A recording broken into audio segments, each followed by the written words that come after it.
Tonight, a local couple is recounting the terror triggered by a doctor at Seattle Children's Hospital whose wrongful diagnosis of child abuse took their baby away from them. Fox 14's A.G. Janival says Dr. Elena Feldman's findings were accepted by the Department of Children, Youth and Families, but rejected by other doctors and the courts.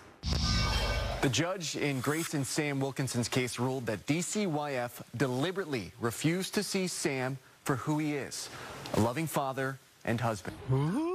Sam Wilkinson will always remember how he felt when he saw Sequoia for the first time after growing up adopted, never knowing his birth parents. That was such a surreal moment for me because it was the very first moment that I laid eyes on my own blood. And Sam can't forget that day, 7 months later, when a doctor took her from him and how he felt then. I'm a person that believes that through most circumstances, life goes on. But the thought of not having my daughter doesn't really feel like life would go on. Sam and his wife, Grace, lost custody of their daughter by being good parents. February 25th, they rushed Sequoia to an urgent care. When they saw she was holding her arm funny, they ordered an x-ray. It showed Sequoia actually had a fracture, and the family should go immediately to Seattle Children's Hospital because she needed surgery. But at Children's, everything changed. We felt like criminals from the get-go. Just because of the nature of a 7-month-old having a fracture, it's not common. You could just tell that the whole dynamic changed. The injury, because it was uncommon, was treated as evidence. One or both parents were responsible. It was a medical certainty. That's really what it is that it was a diagnosis of child abuse, not just an accusation. They diagnosed our daughter with child abuse. I didn't know what the SCAN team was until we got an attorney. SCAN stands for Safe Child and Adolescent Network. It's a team of pediatricians under contract with Washington's Department of Children, Youth, and Families who have special training to decide whether a child's injury is from abuse or neglect. The SCAN pediatrician handling Sequoia's case was Dr. Elena Feldman. And in her expert opinion, the x-rays showed at least 3 more broken bones besides Sequoia's elbow.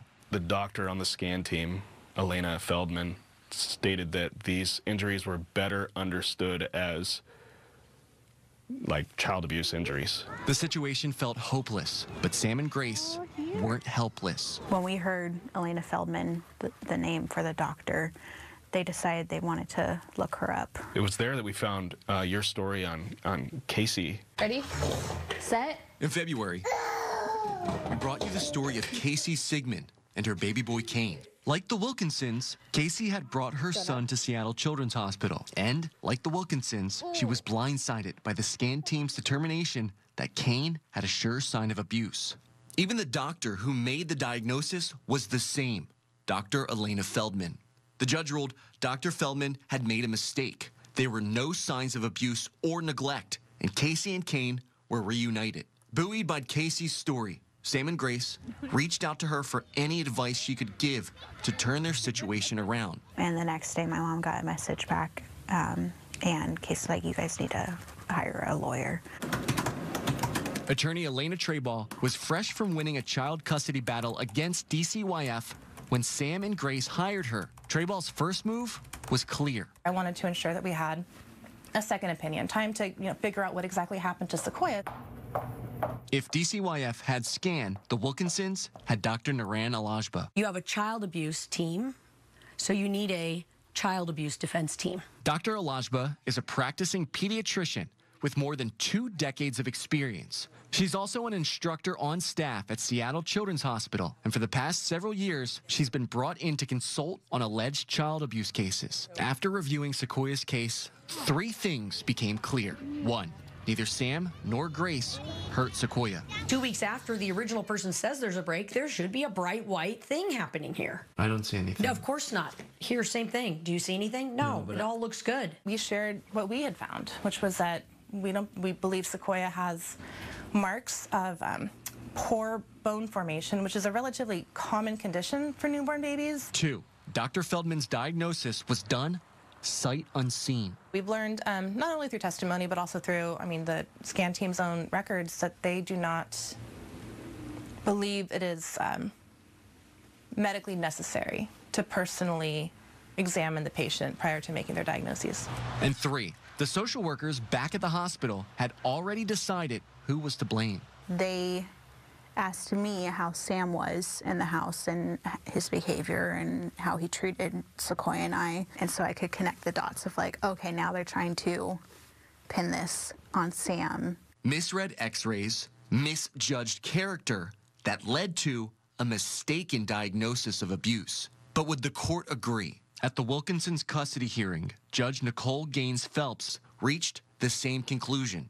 And she found the scan team made its decisions based on conscious and unconscious bias towards people that come from minority communities, particularly Black and brown communities. They had no problem diagnosing child abuse, but then when it came time to explain why they made that diagnosis, they couldn't show up. For a judge to use their position to call out and just name that it was racial bias. I was sitting next to him and we both just took a deep breath in that moment and just cried. I reached out to officials from both Seattle Children's Hospital and DCYF for on-camera interviews regarding this story. An official from DCYF told me they cannot comment on cases. Seattle Children's did not answer a request for an interview. Reporting in the studio, AJ Janavel, Fox 13 News.